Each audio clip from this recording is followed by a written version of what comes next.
رب اشرح لي صدري ويسر لي امري واحلل عقدة من لساني يفقهوا قولي. اللهم ربنا الهمنا رشدنا واعذنا من شرور انفسنا. اللهم ارحمنا بالقرآن العظيم. اللهم اجعله لنا اماما ونورا وهدى ورحمة. اللهم ذکرنا منه ما نسینا وعلمنا منه ما جہلنا وارزقنا تلاوته آلاء الليل وآناء النهار واجعله لنا حجة یا رب العالمین آمین۔ میں نے جو متعدد مواقع سے آیات مبارکہ آپ کو سنائی کہ ہر جگہ پر چوٹی کی چیز صبر ہے، آخری چیز جو بیان ہوتی ہے وہ صبر ہے۔ سورۃ العصر میں آخری بات وَتَوَاصَوْا بِالصَّبْرِ یا ایھا الذین آمنوا استعینوا بالصبر والصلاۃ، اے ایمان والو مدد حاصل کرو صبر سے اور نماز سے۔ ان اللہ مع الصابرین، اللہ تعالیٰ صبر کرنے والوں کے ساتھ ہے۔ اور پھر آگے چل کر وَبَشِّرِ الصَّابِرِينَ الَّذِينَ إِذَا أَصَابَتْهُمْ مُصِيبَةٌ قَالُوا إِنَّا لِلَّهِ وَإِنَّا إِلَيْهِ رَاجِعُونَ، اے نبی بشارت دیجئے، خوشخبری دیجئے ان صبر کرنے والوں کو کہ جن پر جب بھی کوئی تکلیف یا مصیبت نازل ہوتی ہے تو کہتے ہیں کہ ہم اللہ ہی کے ہیں اور اللہ ہی کی طرف ہمیں لوٹ جانا ہے۔ صبر کا مفہوم ہے اپنے آپ کو تھامنا، روکنا، برداشت کرنا، تحمل کرنا، اور جو بھی اپنا ایک طے شدہ مقصد ہے کسی بھی مخالفت سے بددل ہوئے بغیر، کسی بھی تکلیف یا مصیبت سے ہراساں ہوئے بغیر اس کی طرف پیش قدمی کیے چلے جانا۔ بڑی سخت سردی پڑ رہی ہے، فجر کا وقت ہے، گرم پانی کا اہتمام نہیں ہے، اب اس وقت فجر کی نماز کے لیے اٹھنا، ٹھنڈا پانی اگر ہے تو وضو تو کرنا ہوگا، اس ٹھنڈے پانی سے وضو کرنا، اس وقت لحاف سے نکلنا ہی بہت مشکل، ٹھنڈے پانی سے وضو کرنا اور مصیبت۔ یہ جب تک انسان میں صبر کا مادہ نہ ہوگا ممکن ہی نہیں۔ اس کو کہیں گے صبر علی الطاعہ، اطاعت پر صبر کرنا۔ ناگواری محسوس ہو رہی ہے لیکن اس ناگواری کو برداشت کرتے ہوئے انسان اللہ کے حکم کے اوپر جمع رہے، اللہ کے حکم پر عمل کرے۔ یہ کیا ہے؟ یہ صبر ہے۔ اگر یہ صبر نہیں ہے تو ظاہر بات ہے کہ انسان اللہ کے اس حکم پر عمل نہیں کر سکے گا۔ صبر کا مادہ نہیں ہوگا تو آپ کام نہیں کر سکیں گے۔ اور اسی کا ایک دوسرا رخ ہے، جب آپ دعوت حق کے لیے کھڑے ہوں گے پہلا قدم کیا آتا ہے؟ استہزاء، تمسخر، مذاق اڑانا، جس کی میں مثال اب دینا چاہتا ہوں محمد الرسول اللہ صلی اللہ علیہ وسلم کی شخصیت سے۔ دیکھیے ہم کیا اور ہماری بساط کیا، ہم کیا مبلغ ہوں گے، کیا داعی ہوں گے، ہمارے اپنے دامن پر داغ ہوتے ہیں، لیکن یہ کہ محمد الرسول اللہ کے دامن پر کوئی داغ تھا؟ ان کو تو سارے مکے والے الصادق الامین کہتے تھے، نہایت محبوب شخصیت تھے، ان کے لیے تو جا صادق، جا الامین، یہ الفاظ سننے میں آتے تھے، آنکھوں کا تارا۔ لیکن جب آپ نے دعوت اب شروع کی، اب قرآن مجید میں دیکھیے کسی نے کہا مجنون ہو گئے، دماغ خراب ہو گیا، پاگل ہو گئے، اجی شاعر ہے، کچھ شعر جوڑ لیتے ہیں ہم پر دھوس جماتے ہیں۔ کسی نے کہا ساحر ہے، کچھ جادو سیکھ لیا ہے، یہاں تک کہ ایسے بدبخت بھی پیدا ہوئے، قرآن میں ہے ساحر کذاب، سحر کرنے والا جادوگر نہایت جھوٹا۔ یہ الفاظ کہے جا رہے ہیں کس کی شان میں؟ محمد الرسول اللہ صلی اللہ علیہ وسلم۔ قرآن میں نقل کیا گیا یا ایھا الذی نزل علیہ الذکر انک لمجنون۔ کبھی آپ نے اس کا ترجمہ سوچا؟ اے وہ شخص، دیکھیے تصور کیجئے حضور جا رہے ہیں، تشریف لے جا رہے ہیں، کسی دعوت میں ہے، تبلیغ میں، یا ویسے ہی تشریف لے جا رہے ہیں، اور کوئی ایک جمگھٹا ہے لوگوں کا، ادھر سے فقرہ آتا ہے، تیر کی طرح لگتا ہے دل میں جا کر محمد کے صلی اللہ علیہ وسلم۔ اے وہ شخص جس کا یہ خیال ہے کہ اس پر کوئی ذکر نازل ہو رہا ہے، ہمارے خیال میں تو تمہارا دماغ خراب ہو گیا ہے۔ یا ایھا الذی نزل علیہ الذکر انک لمجنون، کہا کہ نہیں کہا؟ اور یہ نہ سمجھیے کہ حضور صلی اللہ علیہ وسلم کے قلب مبارک کو تکلیف نہیں ہوتی تھی۔ میں قرآن سے ثابت کروں گا، میں کہیں کوئی کہانیاں بیان نہیں کرنا چاہتا۔ قرآن نے کہا ہے وَلَقَدْ نَعْلَمُ أَنَّكَ يَضِيقُ صَدْرُكَ بِمَا يَقُولُونَ، اے نبی ہمیں خوب معلوم ہے صلی اللہ علیہ وسلم کہ جو کچھ یہ لوگ کہہ رہے ہیں اس سے آپ کا سینہ بھجتا ہے، یہ جو گھٹن ہوتی ہے، صدمہ ہوتا ہے۔ أَنَّكَ يَضِيقُ صَدْرُكَ بِمَا يَقُولُونَ، ہمیں خوب معلوم ہے کہ جو کچھ یہ باتیں آپ کو سننی پڑ رہی ہیں، یہ کڑوی کسیلی باتیں، یہ جو فقرے چست ہو رہے ہیں، استہزاء ہو رہا ہے، تمسخر ہو رہا ہے۔ سورہ حجر میں ہے، ایک جگہ کھڑے ہوئے لوگ قرآن کا مذاق اڑا رہے ہیں، بھائی فلاں آیت تم لے جانا، فلاں آیت میری ہوگی، اس کے ٹکڑے کر رہے ہیں، اس کے ٹکڑے حصے بکھرے کر کے قیمہ بنا کر ان آیات کا تمسخر اڑا رہے ہیں۔ ایک جگہ قرآن مجیدی میں مذکور ہے کہ فرشتوں کا مذاق اڑ رہا ہے، بھائی یہ دیکھو محمد نے کہا ہے صلی اللہ علیہ وسلم کہ جہنم پر تو کل 19 فرشتے ہیں، علیہا 19 قرآن میں آیت نازل ہوئی۔ ایک پہلوان کہتا بھائی 10 کو تو میں سنبھال لوں گا، باقی 9 کا تم انتظار کر لو۔ یہ باتیں آ رہی ہیں حضور کے کانوں میں، کلام الہی کے ساتھ کیا سلوک ہو رہا ہے، مجھ پر کیا فقرے چست کیے جا رہے ہیں، مجھ پر جس طریقے سے استہزاء اور تمسخر کا رویہ اختیار کیا گیا ہے، دل بھچ رہا ہے، دل میں صدمہ ہے۔ دیکھیے سورہ نون ہے، اور میرے نزدیک یہ دوسری وحی ہے جو حضور پر نازل ہوئی ہے، اس کی ابتدائی آیات، نون والقلم وما یسطرون ما انت بنعمت ربک بمجنون وَإِنَّ لَكَ لَأَجْرًا غَيْرَ مَمْنُونٍ وَإِنَّكَ لَعَلَىٰ خُلُقٍ عَظِيمٍ فَسَتُبْصِرُ وَيُبْصِرُونَ بِأَيِّكُمُ الْمَفْتُونُ إِنَّ رَبَّكَ هُوَ يَعْلَمُ بِمَنْ ضَلَّ عَنْ سَبِيلِهِ وَهُوَ أَعْلَمُ بِالْمُهْتَدِينَ۔ نون، قسم ہے قلم کی اور جو کچھ یہ لکھتے ہیں۔ اے نبی آپ اپنے رب کی نعمت سے مجنون نہیں ہیں۔ یہ کیوں کہا جا رہا ہے؟ حضور کو جو صدمہ پہنچا ہے وہی نازل ہوئی ہے دل جوئی کے لیے، تسلی کے لیے۔ آپ کیوں برا منا رہے ہیں؟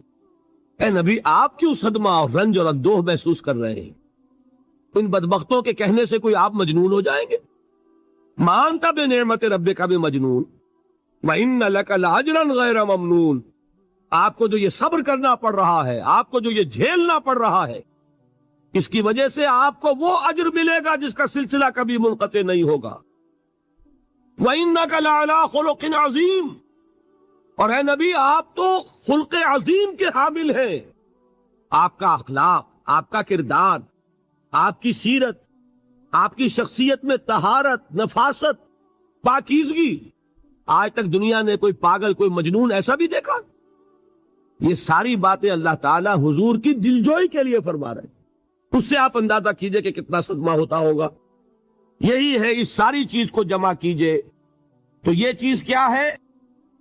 وَاصْبِرْ عَلَىٰ مَا يَقُولُونَ وَاهْجُرْهُمْ هَجْرًا جَمِيلًا، صبر کرو اے نبی، صبر کرو اے محمد صلی اللہ علیہ وسلم، جھیلو اور برداشت کرو اس پر جو یہ کہہ رہے ہیں۔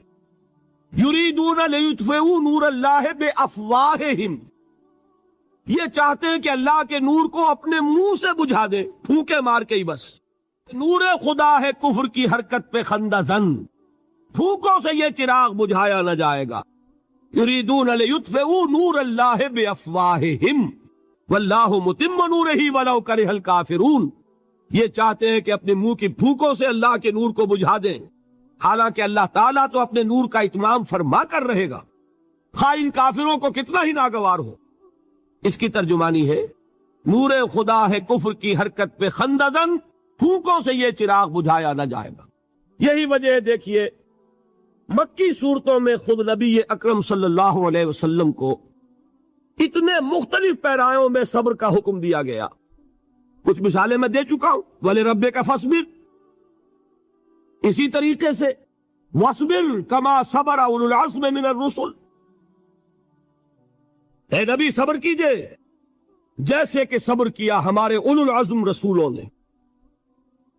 وَاصْبِرْ وَمَا صَبْرُكَ إِلَّا بِاللَّهِ، اے نبی صبر کیجئے اور آپ کا صبر تو اللہ ہی کے سہارے ہے. وَاصْبِرْ لِحُكْمِ رَبِّكَ، یہ سورہ نون جس کی ابتدائی آیات میں نے آپ کو سنائی، نون والقلم وما یسطرون ما انت بنعمت ربک بمجنون، اس کا اختتام کیا ہوتا ہے؟ وَاصْبِرْ لِحُكْمِ رَبِّكَ وَلَا تَكُنْ كَصَاحِبِ الْحُوتِ إِذْ نَادَىٰ وَهُوَ مَكْظُومٌ، اے نبی صبر کیجئے اپنے رب کے فیصلے کا، انتظار کیجئے اور اس مچھلی والے کے مانند نہ ہو جائیے. مچھلی والا کون؟ حضرت یونس علیہ السلام. مچھلی والے نے اپنے دینی حمیت اور غیرت جو تھی اس کی وجہ سے اللہ کے حکم کا انتظار نہیں کیا، اپنی قوم کو چھوڑ کر چل دیے. نبی کا، رسول کا یہ معاملہ ہوتا ہے.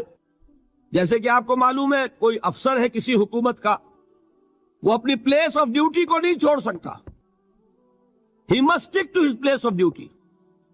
بڑے افسرز کے لیے تو یہ بہت بہت اہم بات ہے. تو اے رسول، جہاں آپ کو ہم نے تعینات کیا ہے آپ وہاں سے ہل نہیں سکتے. کہ ذرا مخالفت ہوئی، لوگوں نے فقرے چست کیے اور آپ کہیں اور چل دیے، دفع ہوئیے، یہ بات نہیں سننا چاہتے، میں کسی اور کو سناؤں گا. ہو سکتا ہے نا؟ ہم تو کرتے ہیں نا یہ، اس لیے کہ ہمیں تو اللہ نے کہیں تعینات تو نہیں کیا نا. اگر ایک جگہ کے لوگ بات نہیں سنتے، چلو بھائی ہم کہیں اور جائیں گے، وہاں بات سنائیں گے. لیکن رسول کا معاملہ ہوتا ہے جو اس کی پلیس آف اپوائنٹمنٹ ہے، he can not leave his place without the express permission of اللہ سبحانہ و تعالی. آپ نے یہ سنا ہوگا، سیرت کی تقاریر میں پڑھا ہوگا کہ مدینے کی طرف ہجرت کی اجازت حضور نے تمام صحابہ کو دے دی، خود منتظر رہے جب تک کہ اللہ کی طرف سے اجازت نہیں آ گئی. حضرت ابوبکر پوچھتے رہتے تھے حضور اجازت آ گئی کہ نہیں؟ نہیں ابھی نہیں آئی. حضور اذن آ گیا؟ نہیں آیا. ابھی نہیں آیا. حبشہ کی طرف سب کو بھیج دیا، اجازت دے دی جو جانا چاہے چلا جائے. حضور کی صاحبزادی جو حضرت عثمان کے نکاح میں تھی وہ بھی ہجرت کر رہی ہے، لیکن حضور تو نہیں گئے. رسول نہیں چھوڑ سکتا اپنی جگہ کو. یہاں تک کہ تمام تقریباً 100 صحابہ چلے گئے، حضور رہ گئے، حضرت ابوبکر رہ گئے، حضرت علی رہ گئے. اور حضرت ابوبکر پوچھ رہے ہیں بار بار اجازت آئی یا نہیں؟ نہیں ابھی نہیں آئی. حضرت عائشہ نے واقعہ بیان کیا کہ ایک روز اچانک دوپہر کے وقت ہم نے دیکھا کہ حضور نے اپنے پورے جسم کو ڈھانپا ہوا ہے، چہرے کو بھی کپڑے میں ڈھانکا ہوا ہے اور تشریف لا رہے ہیں. یہ اس میں تعجب کی بات یہ کہ عرب میں آج بھی آپ کو معلوم ہے کہ یہ چیز جو ہے ان کی روایات کے خلاف ہے کہ دوپہر کے وقت کوئی کسی سے ملنے جائے. یہ وقت جو ہے قیلولے کا ہے، آرام کا ہے. تو این ٹھیک دوپہر کے وقت تشریف لائے حضور. آپ نے آ کے حضرت ابوبکر سے فرمایا کہ اجازت آ گئی ہے. حضرت ابوبکر نے بہت خوش ہو کر ایک بات کہی، حضور میں نے 2 اونٹنیاں تیار کی ہوئی ہیں. یعنی اب آپ وہ تو سوچتے تھے نا شاباش ملے گی کہ میں نے تیاری کی ہوئی ہے. میں نے 2 اونٹنیوں کو خوب کھلا پلا کے فربا کیا ہوا ہے، بڑی توانا ہے تاکہ ہم تیزی کے ساتھ سفر کر سکیں. حضور نے توقف کیا، فرمایا ہاں ٹھیک ہے، 1 اونٹنی میں استعمال کروں گا لیکن میں اس کی قیمت ادا کروں گا. حضرت ابوبکر کی آنکھوں میں آنسو آ گئے. روتے ہوئے کہا حضور مجھ سے یہ مغایرت، کیا یہ جان اور مال کسی اور کے لیے ہے؟ آپ مجھ سے بھی کہہ رہے ہیں میری اونٹنی جو ہے وہ بھی بلا معاوضہ آپ قبول نہیں فرما رہے. یہ ہے محمد الرسول اللہ کی غیرت اور حمیت کا بات. اب دیکھیے ایک بات عجیب ہے، یہ ربط اپنے ذہن میں رکھیے. اللہ تو صبر کی تلقین کر رہا ہے اپنے رسول کو، اور رسول یہی تلقین کر رہے ہیں اپنے صحابہ کو. صبر کرو، جھیلو، برداشت کرو، ہاتھ مت اٹھانا، کوئی جوابی کارروائی نہیں ہوگی، بلکہ اپنے اوپر جھیلو جو کچھ جھیلنا ہے، ڈٹے رہو، پیچھے مت ہٹنا، یہ صبر ہے. لیکن ہاتھ اٹھانے کی اجازت نہیں.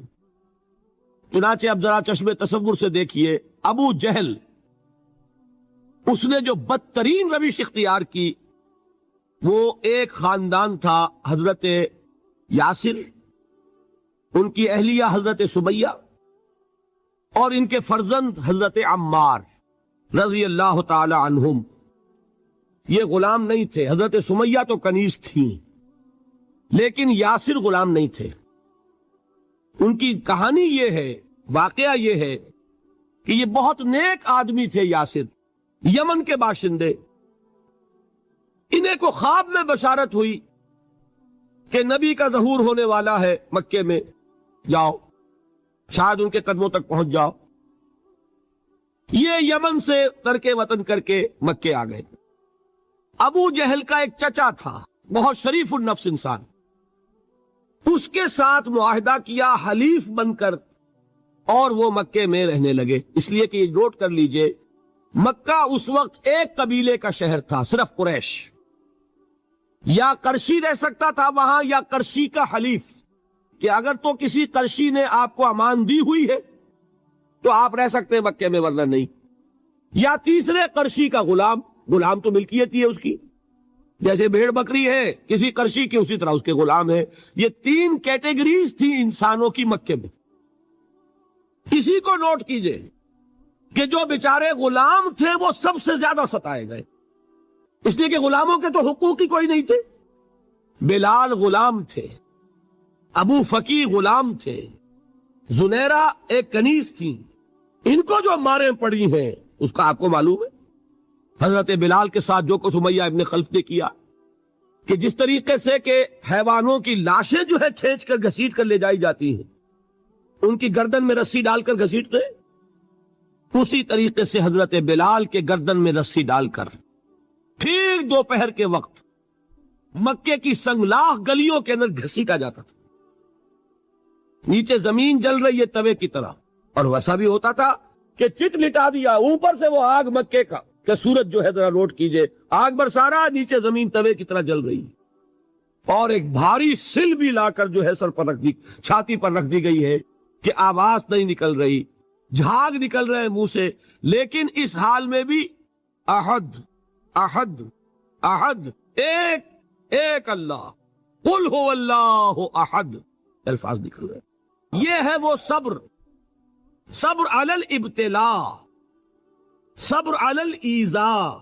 یہ ابتلاء اور ایذاء پر صبر ہے. جھیلو، برداشت کرو، اس توحید پر قائم رہو، محمد کی رسالت کے اقرار کرتے رہو صلی اللہ علیہ وسلم، لیکن ہاتھ نہیں اٹھانا. اب میں آپ کو بتا رہا تھا یہ تو غلام تھے، یہ جو تھے یاسر یہ حلیف تھے، غلام تو نہیں تھے نا. البتہ وہ ابو جہل کے چچا کی کنیز تھی یہ سمیہ، انہوں نے اجازت لے کر ان سے نکاح کر لیا. یہ تو کنیز رہیں گی. بیٹا جو ہوا وہ بھی ایک طرح سے